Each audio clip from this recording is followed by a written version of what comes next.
For the next 1 hour, we're going to be talking about data privacy and digital finance. And we've been talking about this. An organization, a company that's been operating in Kenya for 10 years, has endeared itself to the market quite well. So, Kennedy Osore is the head of public affairs at Tala, Kenya, and is our guest for the next hour. Kennedy, good morning. Good morning, Latiff. How are you doing? I'm doing well. How are you? Unakaa tu pesa. Yeah? Asante. That is a compliment. Pesa o tas. Hey, so we're going to be talking about Tala in the market, but also broadly look at this industry. Very, very misunderstood by very many people. But those that have understood it have seen the benefits of it. So we'll hear on both sides. City will first welcome you with the day's proverb. And this week, the proverbs are from the state of Libya. The state of Libya. Yes. Okay. He who has luck will have the wind blow him his firewood. He who has luck will have the wind blow him his firewood. Kennedy, what's your interpretation? He who has luck will have the wind blow his firewood. No, him. Yes. Okay.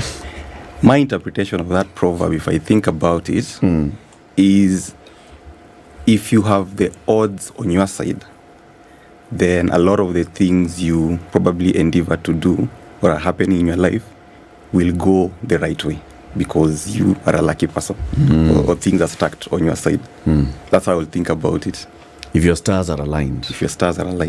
Yes. Lakini moja tu ikitupa nini hivi. Nyota ikikataa kidogo tu hivi becomes another problem. Changes. Hauna moto. That's a good one. Tala. Yes. We've been talking about Tala. Tujijenge na Tala, being in the country for 10 years and also and so on and so forth. So I assume that you've come from your head office, which must be somewhere along Kangundo Road. Over Tala. Over Tala. What's the origin of this name, Tala? That's a good question, and I think it has been asked before on this platform. And Tala, let me start by actually saying that Tala is a company, is actually a global company. We are not just based in Kenya. We started in Kenya 10 years ago, as you've mentioned, back in 2014, and then went out to other markets. And if you look at the mission that Tala has, it's actually to expand financial access to underserved communities. And so we looked at which other markets can we tap into this space that we want to service. So from Kenya, we went all the way to Philippines. So we're also in Philippines. From Philippines, we went into Mexico. And then we are also in the US as our headquarters office based in Santa Monica, California. And we are also in India. So those are the spaces we operate in. And before that, Tala, back in 2014, we started off as Mkopo Rahisi. And that, of course, will resonate within the local Kenyan context. You will understand what Mkopo Rahisi is. But as we expanded and became a global outfit, we had to settle for a name that then will resonate with all our customers across the different markets. So Tala actually means different things in different languages. When you go to Philippines, there's a language called Tagalog. So it means something in their language and they're able to resonate with it. If you go to India, there's, I think, Sanskrit. Tala means something like a star. And also here in Kenya, of course, there's Tala that you've mentioned, Kangundo Road. But I understand that there's a local language, I'm not so sure which one in particular, that Tala means something to them. Like counting, almost like counting something. That's when you have the RIRO issue. And the word Tara becomes Tara, which means count. Yes. So For real? Yes. Oh, okay. That's the origin, actually. That's the red With line. you put the R in the Tara, The L-O. it becomes to count. I'm so confused, but okay. So this is the origin, basically, just looking at how do we globalize this brand. And make it relatable and make it relatable in every market that we are in. Exactly. Makes a lot of sense. Okay, so when you started as Mkopo Rahisi and then you were moving as Tala, what was the business then? And is it still the business today? So we've gone through a journey, and I think this 10-year point is just a good time to reflect on that kind of journey that we've had. Tala is actually a pioneering fintech company. Oh, sorry. Before we move on, Shambisa is actually in Kitaita. Tala is to count. Perfect. Okay, let's continue. So Tala started, we are the pioneers in that space. When we began, digital finance was not really a thing that was properly understood. But there's a gap that was identified, which our founder, she's called Shivani Siroya, realized that there's a gap which traditional financial institutions are not servicing. So then it was a question of how do we get into that space and bring all these underserved and banked people within the financial system. So at that time, it was heavy on credit. How do we extend credit to this segment of the population? But over time, over that journey, and because one of the key principles we embody as Tala is how do we design our products with the customer at the center of it. So there's a lot of customer centricity. And there's an evolution. So you start with extending microloans, but as you journey with your customer, you realize there are certain unique needs that they have that then we need to start also addressing. So over that period of time, we've thought through with our customers in mind, how do we evolve as Tala? So initially heavily known for digital lending, but we are now we're in that stage of evolution where we want to become a full financial services provider and roll out other products that will involve payment, savings, and what have you. Just to ensure that that journey of evolution that our customer is experiencing, that we're also working with them.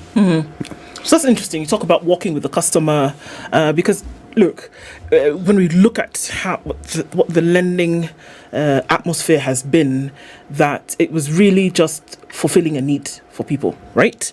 You need to borrow whatever. What is it? 5,000 shillings. You borrow, you pay back or not pay back in some cases, and then you move on. The business continues.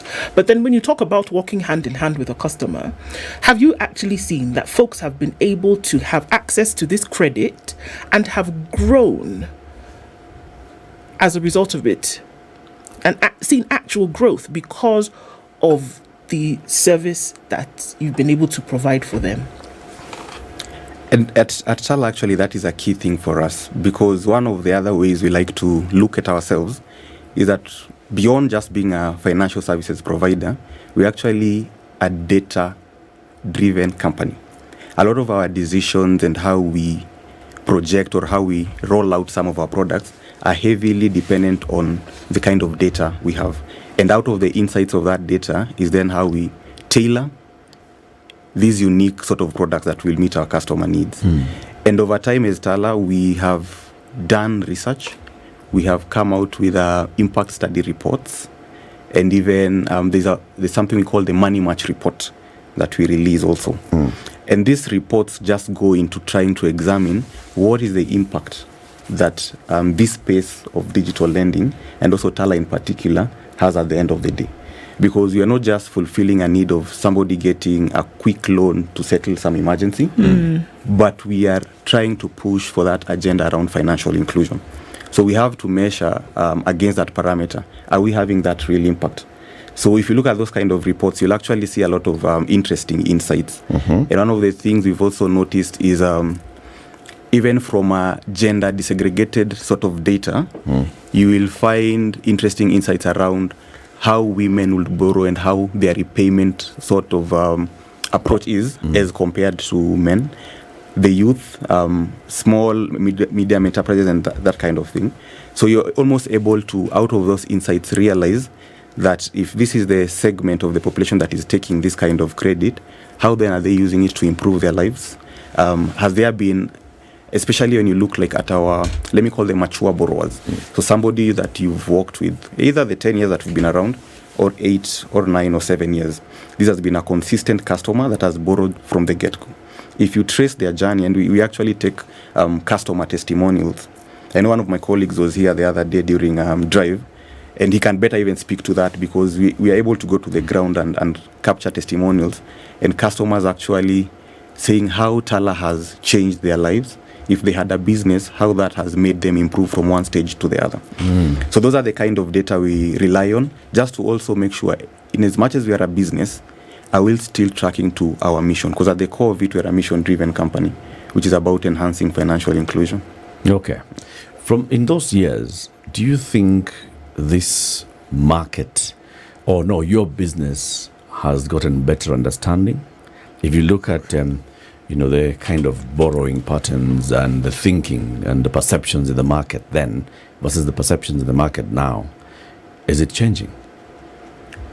I think there's a huge change in perception, particularly because there's another critical ingredient that as Tala we are really committed to having it in, and that's around financial literacy. And financial literacy is all about how do we make you aware around planning your personal finances. Initially, I have to admit, because it was a relatively new space sector, there wasn't much of that, and people ended up borrowing just for the sake of borrowing. It was mkopo and rahisi coming together. So it's just coming, it's a quick loan, Yes. let me just quickly check this. But then there was a gap, because at the end of the day, it will trap somebody in sort of a debt cycle, where you take a loan, and before you're even done using it, or there's another loan that is then coming out of it. And then also with the entry of a lot of players in that space, loan stacking became an issue as well. So you take from Tala, you take from another player. At the end of it, you have like 10 different loans from all these different players in the industry. Yeah. But as it evolved, there became a need to now, how do we also educate our customers? Because it is also in our interest as a player within that space to ensure that we enhance financial health. It is not, it does not work out for us well when we have issues around debt stacking and that trap of debt cycle. It's all about responsible lending. How do we make our customers know that I'm taking a loan and it is for a particular purpose, and I'm using it in a way that I know at a certain period of time I'm going to get money to repay it back. So it becomes a lot of responsibility in that. So literacy became a big thing for us. And what we did as Tala is, even within our app, you will find that we have a learning center where we continuously put in material that our customers can interact with, that can then help them better plan their finances. And even beyond from the app, we've had sessions where we do like workshops and invite players within the SME space to just come and hear from experts around, as you do your businesses and you take up debt and loan, how do you then plan yourself in a way that then everything is just good. How have you been able to keep it comfortable for folks in terms of interest charges? So one of the biggest things I think that we have done as Tala is particularly around transparency. And I know interest discussions is a delicate one, but to ensure that our customers are fully aware, because here it's about someone making an informed decision when they're coming to take a loan with you. So it's about how do we make our customers clearly understand, and in a very transparent way, that this is the kind of charges that will attract. There are no hidden fees. This is the interest per this period of time. If you take a loan with us and you are repaying within, let's say, 30 days, this is the interest that is going to accrue. If there's a late fee, in case there's you've paid late, this is the kind of fee that comes to it. So we are very clear on that. And even if you go within our app, during that process where you need to take out a loan, all this information is given to you in a very clear and accessible manner. It's not hidden within some fine print where you then get shocked all of a sudden, like, whoa, I didn't realize that there was this case. And even beyond that, we give it a human touch. So you're able to reach out to our customer care and support team. Because sometimes even, as Kenyans, we always want to know we can interact with, I can pick the phone and talk to somebody. I don't want just this digital thing. So we have our customer support team that is then able to even break it down further for you and make you understand that this is how the charges look like. And I would say that our charges are competitive looking at the space that we operate in within the financial space, and they are very clear. So the transparency for me is what I would say would make our customers then make an informed decision, so that by the time they're going with Tala, they actually understand this is what I'm going to pay. Yeah. Every time we talk about this space, the digital and micro lending space, people just think, okay, so this is not for me, right? There are those who look at it and they're shocked when you hear the statistics. Oh, there are actually people who are borrowing hundreds of millions. If you just look at that sector, how people are borrowing and how people are repaying within 7 days, within 14 days, and so on and so forth. And you're asking yourself, what are people doing with this kind of money? I mean, and how much are they borrowing? Oh, 5K, 3,000, 5,000, 10,000, So there's a always a question mark of what are people borrowing to do with such small amounts of money. So debunk that myth. What are people doing borrowing 5,000, 10,000 and repaying in 5 days and then borrowing again? There are actually a number of use cases for the kind of loans that our customers take. And it's actually interesting that you might think, and I like the way you started by saying somebody will look at this and say, this is not for me. Interestingly, we have people just like myself who actually are employed, they are salaried, but Tala becomes one of the best financial partners they have around. And this is just because of the nature of also how life sometimes happens. So you might have a steady income, yes, but you'll have instances where there are certain gaps because of how your income comes in. And life emergencies do not care about that your employer sends your salary on the 29th or the 30th. If it happens that an emergency has occurred on the 18th and you did not have enough money on you, or you didn't have any, you'll have to find a way to sort out that emergency. And it could be an emergency in a number of ways. It could be medical, it could be any number of things. If you're a parent and you have a child, you get a phone call that Wairimu calls you, something has happened, we need to rush your kid to the nearest. They say they need around this much to just maybe give him medical attention. And you happen to look at your M-Pesa, you only have like maybe 200 shillings, for instance. Your bank, it's that time of the month, I've maxed the money that I had here. Then you remember you have this partner called Tala. And you've probably been a customer with us and you've walked that journey with us. You quickly go into our app, probably for what emergency you had, you just needed 4,000 bob. You go in, you say, I need 4,000. And in a matter of minutes, you have the 4,000 wired into your M-Pesa account and you're able to sort that sort of emergency. That's just one use case where you'll see Tala will work with you. And take a step back and go back to when we didn't have players like Tala in the market. And probably the only people that will give you a loan, either the bank or even SACCOs. Now picture when you have such an emergency, how that will be for you. For a bank, I would assume, and I've not done it a lot myself, I like to think I'm more of Gen Z millennial, that type of side. You will walk into the bank, probably queue for the longest. You'll have a stack of papers with you just to prove who you are, what you earn, and all that manner of documentation just to assess your creditworthiness.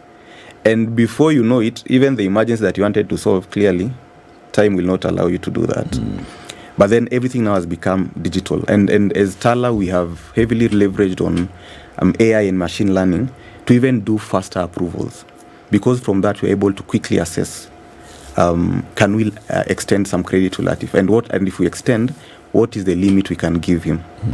And what sort of data points do we pick to ensure that we are responsibly lending to you? Because remember, one of the key things also around the willingness and the capability to repay. Those are things we have to assess to quickly make the addition and say, if we give him 4,000, based on his transactional history or any other data that you are able to assess, he's able to repay. So that we also make it easier for you as a borrower to repay. So that's one of the use cases I wanted to highlight. But there are several other use cases, even from small businesses that use that, get credit from Tala to stock up on their stock, which then after they've sold so there's a cross-cutting number of use cases, and it could be anyone basically. So even anyone who's running a small business, because also the other mindset is when you think small business, you're thinking your mama mboga there, you're thinking yule jamaa wa miwa, you're thinking yule jamaa anauza mogoka pale, but you're not thinking that you also are running a small business, right? And at some point you will need that kind of cash injection just to run your business, right? So you talked about the various touch points, the data touch points that you have with your AI that helps you to determine whether I am willing and capable to repay a loan should I ask for one. So what are these touch points? So let me start by just saying at Tala, we are committed to protect personal data. Actually, one of our core values as a company is on something we call radical trust. And it traces back to our origin with our founder when she started the whole concept around issuing credit on a digital platform. Because if you look at it and you think about it critically, by the time you're actually giving somebody credit and there is no security tied to it, it basically means you're in a trust business. And so trust defines a lot of what we do, and even how we then interact with data from our customers is on a foundation of trust. And on the other side as well, we want our customers to know that anytime they are dealing with Tala, they are safe in Tala's hands, and that their data they can trust we will handle it well. So to your question around what data we take, there are a number of data that we have to access, and we do this by first allowing you to fully understand clearly in very simple terms. So it's not hidden in legal jargon where you can then just, I just need money, let me quickly click these things. So ideally when you download our app, let's assume you're a first-time borrower and it's the first time you're interacting with our app. So you'll have to download the app from Google Play Store and start the process where you then just register on the app. So that is a space where we allow you to then give us certain data about you so that we are able to understand who you are. And that data, as I mentioned earlier, will enable us to also, through our machine learning systems, to be able to determine your creditworthiness. Okay. And we've put it in such a way that sometimes this has appeared like a friction point with our customers, which we've accepted to take it in as a business because that data privacy concept is central to how we design our product. So you'll find by the time you are going through the motions at the app, at the start of it, there'll be screens that will appear that will directly ask you on specific data that we want from you. So it won't be just a lumped up list somewhere that you have to rush through at the bottom and click and say, I accept. We'll actually force you, so to speak, to examine what we are asking you and for you to fully, while you're informed, to say, yes, I actually accept opt-in to give you this. And then go to the next one, like that. And it's almost like 5 different screens that you will see, asking us the kind of data that we want from you. And this data, we are taking it with the principle that is also in law around purpose limitation. So we are only taking data that is essential for us to provide these services to you. So it's not data that we just want for the sake of it. So that guides us. And this is something we have within our privacy policy, but it is also enshrined in the Data Protection Act of 2019.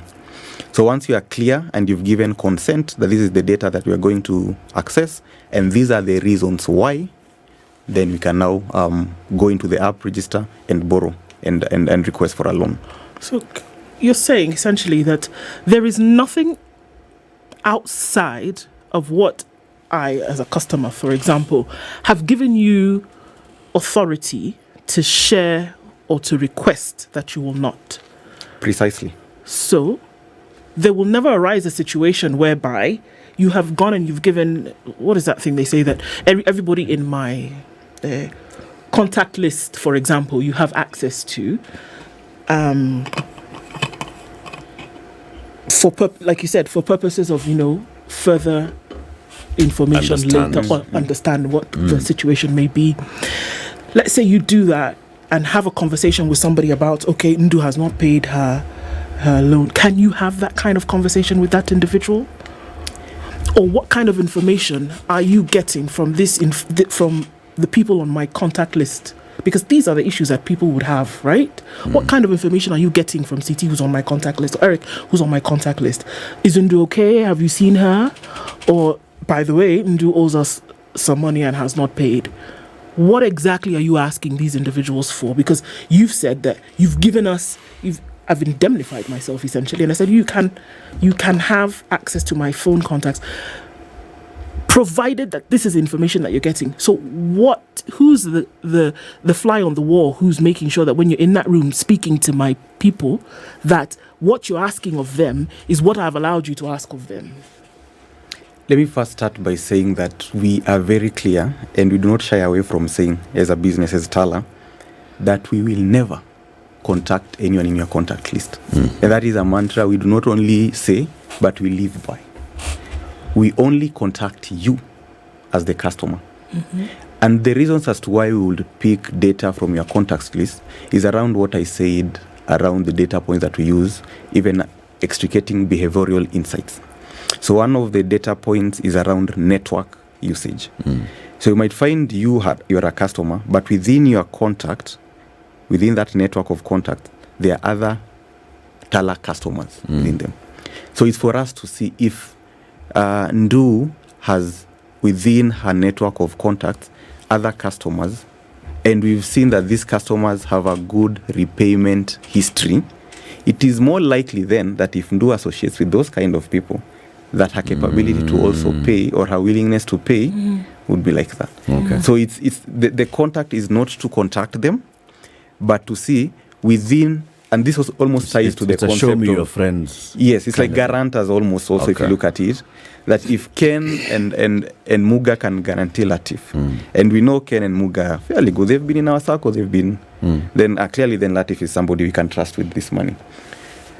But let me take a step back also just to address an issue that was there previously. And I mentioned that when this started, it was a nascent sector.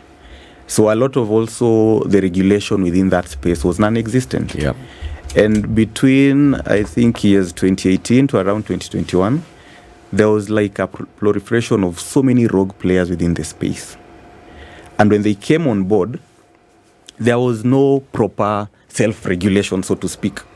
And a lot of harassment, debt harassment was experienced. Yes. There were concerns from customers where you find your contacts have been lumped into probably a WhatsApp group. And then the messages are being thrown around, Ndu has our money, she's not paid, WhatsApp, and stuff like that. Yeah. So that happened. But at Tala, we, because of being pioneers in the industry, we realized we need to be proactive to actually address some of these things, even before regulation came into place. And that's why even the association that is there currently that oversees the sector, it's called the Digital Financial Services Association of Kenya. We are the founding members of that body. And the aim here was, how do we come together and self-police so that we then enhance these issues around consumer protection. And then we proactively engaged with who then now are our regulators like CBK and ODPC, way before the regulation caught up with the space, to then see how can you come in and make sure and sanitize this area. Because wherever there is, they say in a market there is always A madman. a madman. So it was a question of how do we then make sure, because we are here and we are pioneers, and the tag of pioneers is both a blessing and a curse. Yeah. A blessing in the sense that you are the ones who started this, so you most likely carry a lot as you go with it, but also you carry a lot of the flack that happens, the negativity.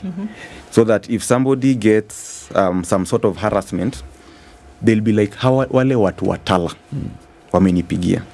Because Tala is synonymous with digital lending. Yeah, so like Tala- one toothpaste is called one brand. One, Yes, you know, so we are the Omo of digital lending. So we carried a lot of that, but also that came with a lot of responsibility. Then how do we proactively shape the kind of environment we want to operate in, which then also enhances consumer protection? So we did quite a lot of work with that. We are registered with the ODPC, among the first batch of players in this space, both as a data controller and a data processor. And this comes with a lot of legal requirements. And remember, for us, we don't just view data privacy for our customers as only a legal requirement. It's actually at the heart of what we do. There is something in the law they call privacy by design, where as you are building anything, a service, a product, you start from the point of how do I ensure that whatever I'm building enhances privacy, and privacy does not become an afterthought. So that is something we have put in within our product development process. So as you, when I have downloaded Tala from the Google Play and it's on my phone, what else is that app doing when I'm not using it? When you're not using it, Yes, it's on my phone. So what else is it doing? It's checking my contacts. Is it reading my messages? Is it switching on the mic at some point? Is it doing all these things? Because that's a fact. For example, there's somebody here, Amos, who's saying that what they're experiencing in Europe is apps that pick up even our phone mics whenever we talk about a product or topic, and all of a sudden start seeing adverts, right? So how much is Tala controlled in terms of what it's doing, what that app is doing in the background? So I'll still take you back to what I mentioned around our privacy policy, and then how it governs how we collect your data, how we store it, how we process, and even how we use it. And everything that happens within that app is governed within those parameters of what we've set out in our policy. So if we say we only need data from you, and these are the data points that we've picked, which remember, they were very clearly outlined, even at the point where you were signing up.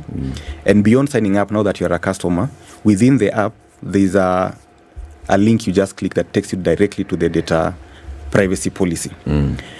And one of the challenges that I think a lot of people out there have had is there's a lot of legal jargon within this guy. I don't have the time to read it.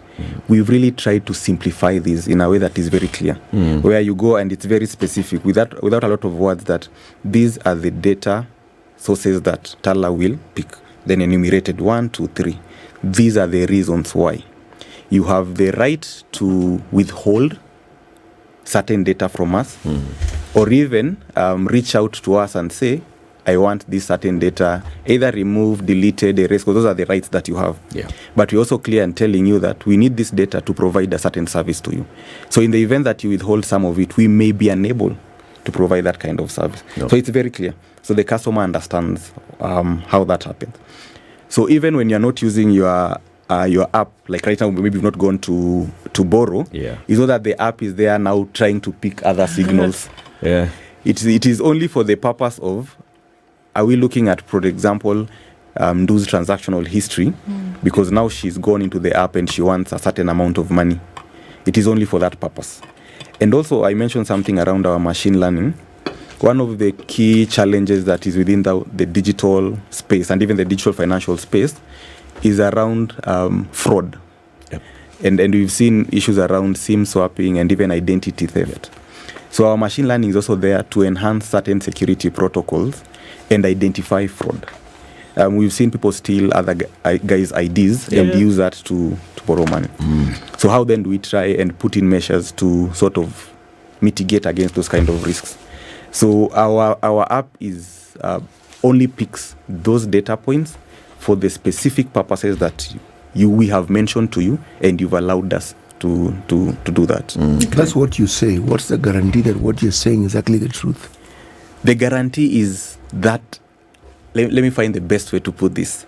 So the guarantee we give you is, remember I mentioned that we are a mission-driven company. That the whole idea that we have is around how do we enhance financial inclusion? How do we make sure we build products that meet our customers' unique needs? So it is a very trust-based sort of mission. And we are the ones who started with that trust foundation. We came to you and said, we don't know you. We don't know your history. We are not going to ask you for stack of papers, but we are going to trust that we will give you this money because you need to solve something in your life and you're going to repay. And I didn't give you any guarantee. And you didn't give us any guarantee, any security. That is the DNA that runs within Tala. So starting from there, now we are coming to you and saying, the same trust that we've been extending to you, trust that we are going to utilize your data in this specific way. And we don't just want you to bank on that trust only. We are bound not only by our internal policies, not only by best practice. Remember I mentioned we're also a global company, but there's also the law. And we've shown in our history that we've been proactive in trying to shape that environment that actually gives you more control of your data as a customer, where you can then make informed decisions. So judge us by our history, judge us by the track record we've had, and judge us by even how we've done our business. I think that's the sort of guarantee that I can put in. In this learning center, because you have a learning center on the app, right?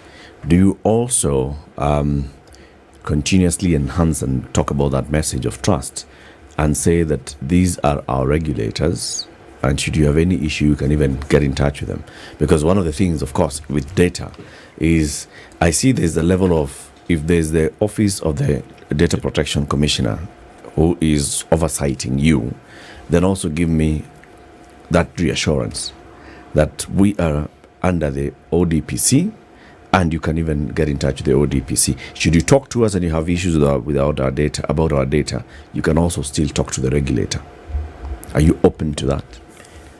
Actually, if you look at most of our, I think even these, The banners that we have. banner might, down there we actually clearly indicate that first we are regulated by the Central Bank of Kenya. And CBK has very clear regulations for DCPs, that is digital credit providers. And some of those provisions actually even make reference to data protection, in as much as data protection is overseen by the Office of the Data Protection Commissioner. And then now I've also mentioned that we are licensed, both as a data processor and a data controller by the Office of the Data Protection Commissioner. It is actually something that we pride in, because then it means beyond our internal systems that we've put in place, we are proud that we are even actually licensed by this regulator. And we call it out in a lot of our engagements. We've been running a data privacy campaign, and right now we are talking about something we say, tutachorea. So that is part of the awareness that we are creating. What does that mean? Tutachorea basically means, and I hope I'm not getting it wrong, is you'll find that there'll be certain rogue players who will want to divulge your personal finances matters, like when they're doing debt collection, to Third parties. Including your family including members. those we were talking about contacts and whatnot. Yeah. But for us, we realize that finance is such an emotional concept. When you're dealing with money, and if I can take an example of men, we normally don't want our manenos to be out there. If I borrow money from Muga, I wouldn't even want Latiff to know. Hiyo ni mambo yetu. So a lot of people are like that, even from like our Kenyan context. So we are basically saying, sisi tukifanya na wewe, hiyo ni mambo yetu. We are not going to other people and telling them, this guy has our money and he has not repaid. Kuchorea is the slang word for tutakanyagia your story. Tutakanyagia your story. Your story ni yetu. Hiyo ni yetu tu. And we are handling it between ourselves. Chorea city. Chorea. And before that, we ran another one where we were saying, hatutakuanika. And we had billboards, we had branded buses, there's a lot of marketing material out there, basically saying, hatutakuanika. And we had like a guy put on like a... on the clothes line. On the clothes line. Yeah. Just a message that will resonate with our customers, for them to understand, we will not put your affairs out there. That is just for us, and we are handling it between ourselves. So that's how we go out there, and we remind people that we are actually licensed or DPC. These are the rights that you can actually report something to a DPC. And even internally, we have a dedicated team. So we have our data protection officer, where any complaints regarding data protection are then channeled to this specific resource, who can then deal with them. Okay. Yeah. Several things will happen because of my borrowing history with Tala. You'll keep increasing my limit, right? What's the maximum limit? Currently, the maximum limit is 50,000. 50,000. Yes. What's the minimum? Minimum is 1,000. So I'll start off at 1,000, then keep increasing because of how I'm borrowing and everything else, and the AI will keep playing those games and increase my limit. Is the AI also looking at my borrowing and repayment history and reducing my interest?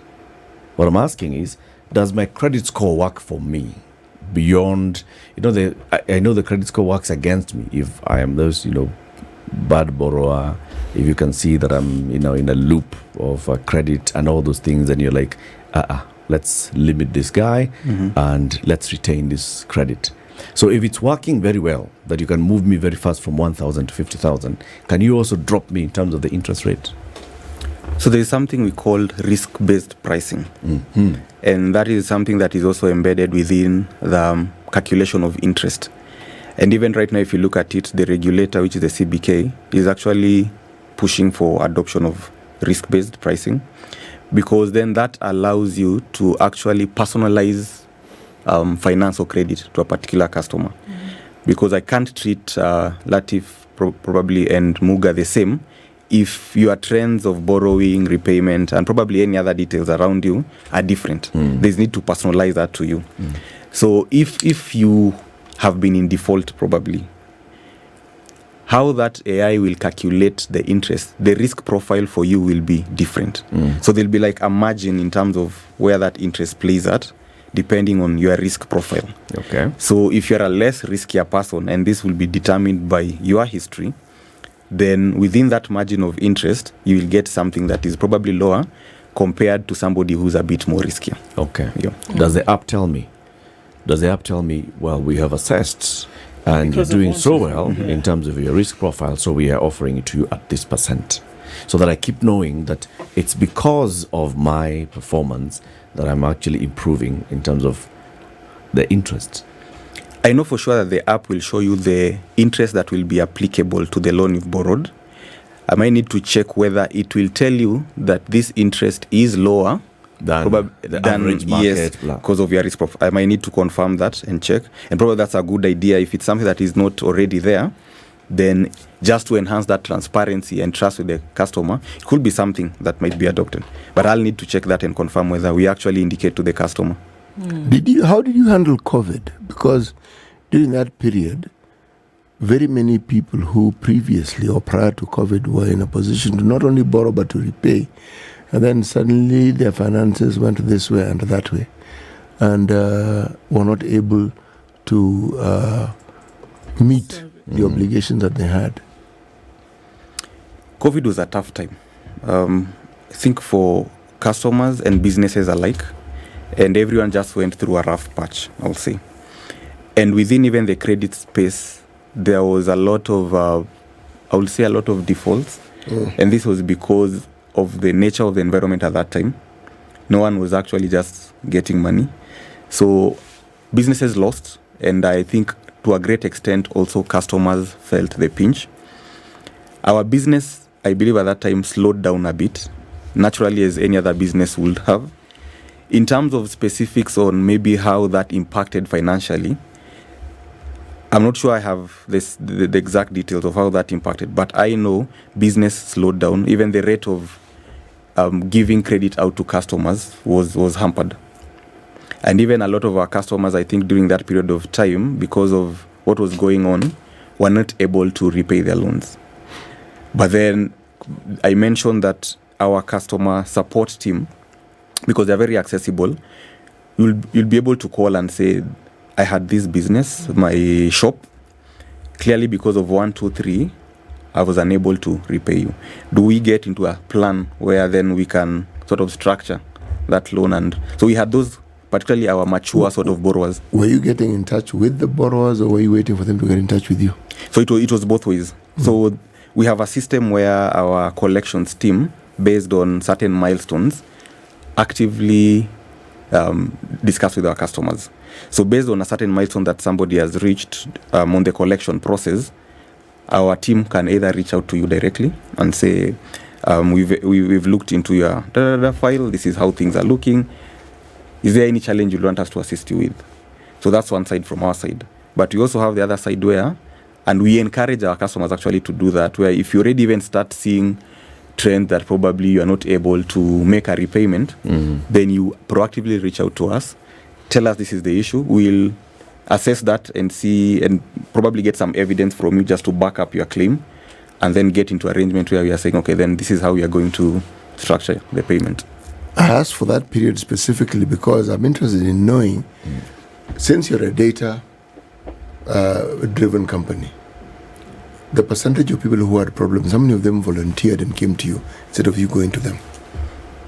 You want the numbers? Percentage. Yes. On average. I might need to look into that and just ask, because we have a team and somebody who leads that particular department, just to get the numbers. Also, just for my knowledge to understand how exactly it played out. Behavioral Yes. So we can get back to you on that. Thank you for joining us today. It's been an enlightening story to learn about Tala. And yes, Tala is counted in very many languages. In Kikamba, in Getaita, and many others. Kennedy Osore is the head of public affairs at Tala, Kenya. We've been talking about data privacy and digital finance in the country. This is the Situation Room, the only way to start your day.